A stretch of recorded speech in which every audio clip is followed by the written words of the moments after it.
guys, meron tayo itatry na tamarindo. Kasi nakikrave ko talaga yung maasim, na maalat, na matamis, na maanghang. So, bumili tayo nito.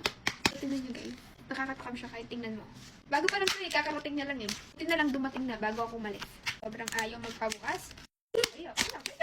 So, meron siya kasamang ganito guys. Ayan yung. Gogi, naglalaway ako. So, meron siyang kasamang asin. Tapos, sili. Tapos, asukal ata. Taste test! Naglit lang. Nakashield pa siya kasi. Naglalaway yung... Ah! Hi guys! So, ganito yung itsura niya after kung natanggal dun sa plastic. Tada! Lalagyan na natin siya. Look at that. First bite. Hindi pa ako ang asim! Maanghang! Oh my God! Maanghang pala yun. Sobra. Guys, kung mahilig kayo sa maanghang, pwedeng pa dito sa inyo kasi talaga po naniniba yung anghang niya. Gusto daw ni Karex asim eh. Gusto mo may anghang? Yok po. Masim?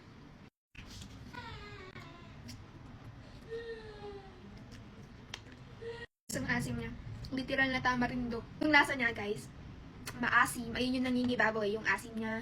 Tapos may tamis din siya. Tapos kung lalagay nyo ng ganito sa taas, ang anghang niya, grabe. Kaya perfect. All in one na siya.